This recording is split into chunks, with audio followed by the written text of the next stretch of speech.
Assalamualaikum warahmatullahi wabarakatuh. Perkenalkan, saya Sumaya.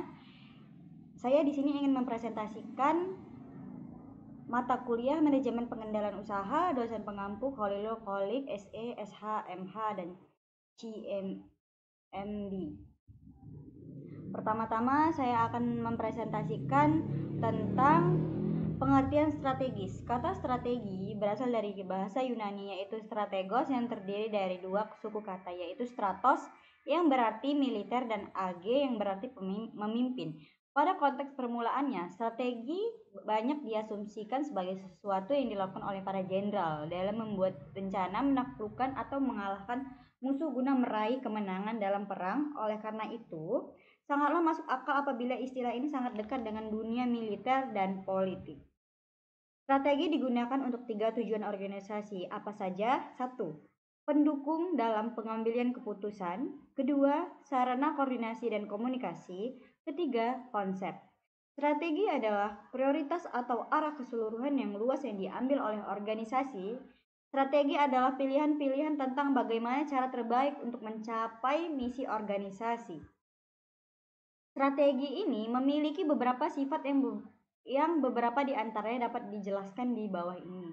Yang pertama, menyatu atau unifit, yaitu menyatukan keseluruhan bagian-bagian dalam organisasi, publik atau perusahaan publik atau dalam manajemen pemerintah. Yang kedua, menyeluruh atau komprehensif, yaitu mencakup keseluruhan aspek dalam organisasi, publik atau perusahaan publik atau dalam manajemen pemerintah. Nah, tindakan organisasi. Organisasi dapat dikatakan sebagai alat untuk mencapai tujuan. Oleh karena itu, organisasi dapat dikatakan wadah kegiatan daripada orang-orang yang bekerja sama dalam usahanya untuk mencapai tujuan. Pengertian yang demikian disebut organisasi yang statis karena sekedar hanya melihat dari strukturnya saja. Di samping itu, terdapat pengertian organisasi yang bersifat dinamis. Pengertian ini organisasi dilihat daripada sudut dinamikanya, aktivitas atau tindakan daripada tata hubungan yang terjadi di dalam organisasi itu, baik yang bersifat formal maupun informal. Dua faktor yang mendorong terjadi tindakan untuk organisasi eksternal maupun internal. 1. Perubahan perangkat keras organisasi hard system tools atau yang biasa disebut dengan perubahan struktural yang meliputi perubahan strategi, struktur, organisasi, dan sistem. Serta yang kedua, perubahan perangkat lunak organisasi soft system tools atau perubahan kultur yang meliputi perubahan perilaku manusia dalam organisasi, kebijakan, sumber daya manusia, dan budaya organisasi.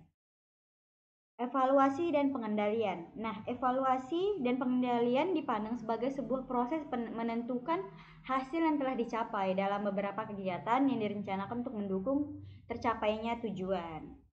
Evaluasi dan pengendalian merupakan proses pengembaraan, pencarian, dan pemberian informasi yang sangat bermanfaat bagi pengambilan keputusan dalam menentukan alternatif keputusan. Lalu, berikut penjelasan salah satu tahap evaluasi yang umumnya digunakan. Yang pertama, menentukan apa yang akan dievaluasi. Yang kedua, merancang desain kegiatan evaluasi. Yang ketiga, pengumpulan data. Yang keempat, pengolahan dan analisis data. Yang kelima, melakukan hasil evaluasi. Yang keenam, tindak lanjut evaluasi. Nah, memahami unit bisnis sebagai pusat laba dan mengukur profitabilitas.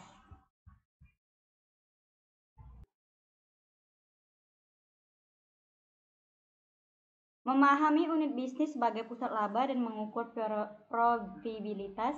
Pusat laba adalah pusat pertanggungjawaban yang prestasi manajernya diukur berdasarkan laba, selisih antara pendapatan dan beban yang diperoleh.